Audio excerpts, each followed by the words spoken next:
예, 윤석근 변호사입니다. 12월 3일 19시 30분경 안가에서 국방부 장관으로부터 문건을 받으셨다고 했죠. 예. 그것을 참고사항이라고 생각하셨다고 했습니다. 맞습니까? 예. 그 당시 시간과 장소가 적힌 것을 본 것 같다고 했는데, 그 당시 그 이후에 기억을 더듬지 마시고, 그 당시 기억했던 것으로, 국회 이외에 다른 곳이 생각나는 곳이 있습니까? 저는 수사기관에서 조사를 받을 때 2200 국회 그 부분만 명확하게 기억이 난다고 말씀드렸고, 그 뒤에 MBC 꽃 부분은 언론 보도를 통해서 들으면서 그때 기억이 일부 되살아난 부분이 있다고 진술했습니다. 22땡땡 국회 이것만 기억났다는 것이죠. 예. 지금 청구인 측에서 여러 기관이 있었다고 하면서 언론 보도를 상기시켰는데 국회 이외에 경찰 병력이 간 데가 있습니까? 서울경찰은 없습니다. 없죠. 그 안가에서 대통령이나 국방부 장관으로부터 무슨 지시나 요구사항을 받으신 게 아주 심각한 내용이 있었습니까? 앞서 말씀드렸듯이 주로 현 시국과 계엄하게 된 사유, 예. 그런 것에 대해서 주로 말씀을 하시는 겁니다. 그 사유에 이제 그런 상황이 생기면 질서 유지해달라는 차원의 말씀을 하셨다는 거죠. 예. 그래서 그 심각하게 받아들이지를 않았기 때문에 문건도 유심히 보지 않았고 그래서 바로 파기했다는 게 맞나요? 그 부분 뭐 답변 드리기 곤란합니다. 만약에 그 상황에서 대통령께서 구체적인 지시를 하였거나 굉장히 무거운 분위기에서 중요한 임무를 지시하였다면 문건을 기억하지 못하거나 그걸 바로 파쇄하는 일은 없었을 거라고 생각이 돼서 묻습니다. 예, 답변하셔도 되겠습니다. 조지우 청장, 경찰청장부터 이제 전화를 받은 상황에서 여쭤보겠습니다. 대통령께서 12월 4일 오후 4시경 무렵에 조지우 청장에게 전화해서 김봉식 청장, 서울청장께서 대처를 잘해서 이게 빨리 잘 마무리됐고 끝났다, 고맙다 이런 말을 전해달라고 하시고 지금은 늦었으니 좀 시간이 지나면 전화하겠다는 말씀을 하셨다고 합니다. 근데 아까 증인은 그런 말을 전해 들었다는 것인지 사후에 들었다는 것이 좀 혼선이 있는 것 같아요. 혹시 그런 말을 그 당시에 전해 들은 적은 없습니까? 그러니까 하루 이틀 지나서 그 이야기를 전해 들은 걸로 현재 기억이 그렇습니다. 조지우 청장한테 직접 전해 들은 건 그때고 근데 그 전에 14일 오후인가에 대통령으로부터 또 격려 전화를 받았던 것은 사실이죠. 예. 증인께서 그 당시 이제 상황실에서 지휘를 하고 계셨습니다. 맞죠? 예. 상황실에는 그 국회 화면이 전부 모니터링이 되나요?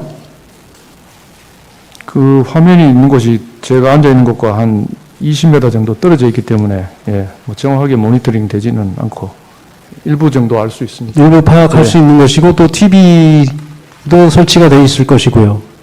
예. 그런 상황에서 또 일선에서 계속 우리 서울청장이 증인께 보고가 있었을 것으로 생각이 되는데 맞나요? 저한테 바로 보고를 하는 것보다는 옆에 있는 차장, 부장들한테 보고가 들어오는 상황이었습니다.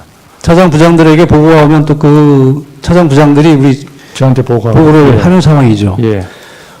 계엄이 선포되고 나서 1차 이제 통제를 하셨다고 하는데 여러 가지 보고된 상황, 또 증인이 생각하는 여러 가지 상황을 종합해 보면 많은 사람이 몰릴 것이고 또 군인도 출동할 것이고 이해관계가 대립되는 당사자들이 거기서 충돌이 일어날 수 있고 여러 상황을 예상해서 질서유지 차원에서 우발 대비 차원에서 대비를 하는 것이 맞는 것이죠.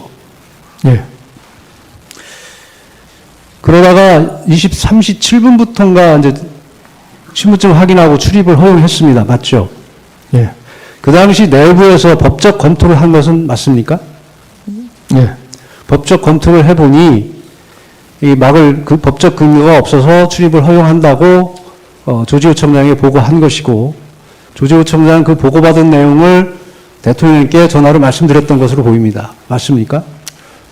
조조 청장한테 보고한 것은 맞는데, 예, 조 청장과 대통령과 통화는 제가 인지하지 못하고 있습니다. 2차로 이제 다시 출입을 통제하는 일이 생겼습니다. 그때 포고령이 발령돼서 그 포고령에 따라서 출입을 통제했다는 것이죠.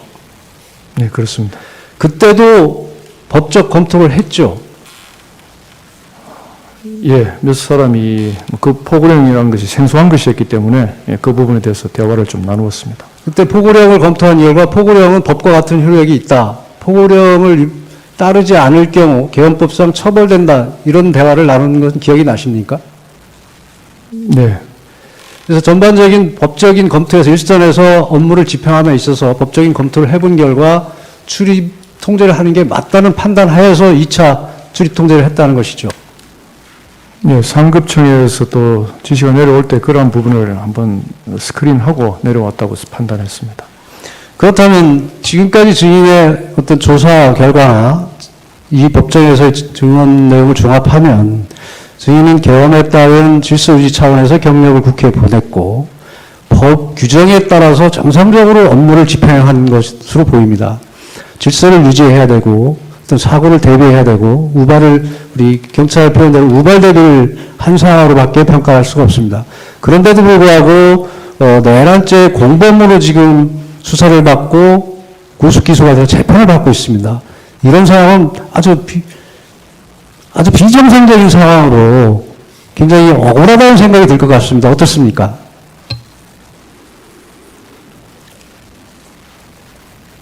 그 초유의 급박한 상황이다 보니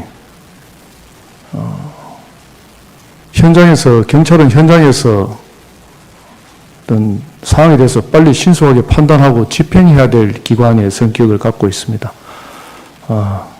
그렇다 보니 일련의 조치들이 그렇게 행해졌는데 어쨌든 초유의 어떤 급박한 상황에서 좀 더 체계적으로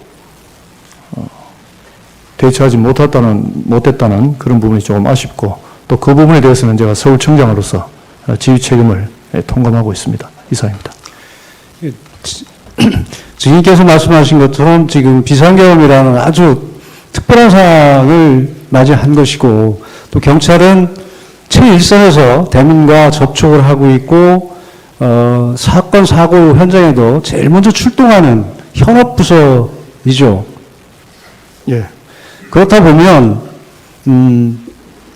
우선 조치하고 우선 대치하고 대처를 하고 처리를 한 후에 또 검토를 할 수도 있는 상황이 얼마든지 발생할 수 있습니다. 그렇지 않습니까? 네, 그런 상황이 많습니다. 현장 상황이라는 것은 즉시 처리하는 것이 우선인 경우가 훨씬 많을 것으로 판단이 됩니다. 어떻습니까? 네. 이번 경우도 어떤 비상계엄이라는 이례적인 상황을 맞았고 증인이 상황실에서 봤을 때 현장 상황이 굉장히 혼잡하고 군인까지 출동된 상황에서 사고 대비, 질서 유지, 치안 질서 유지를 위해서는 적절한 조치를 취할 수밖에 없었던 것이 경찰의 입장이었던 것으로 보입니다. 맞습니까? 네. 또 추가로 제가 말씀드리자면 그때 계엄이 선포되고 나서 이제 경력을 좀 더 이렇게 정원할 때 국회뿐만 아니고 용산 대통령실, 그러니까 서울경찰의 경비 그 포인트 중에 가장 중요한 것이 국회와 대통령실 쪽입니다. 그래서 그 두 군데 이렇게 반반씩 이렇게 나누어서 순차적으로 경력을 배치를 했습니다.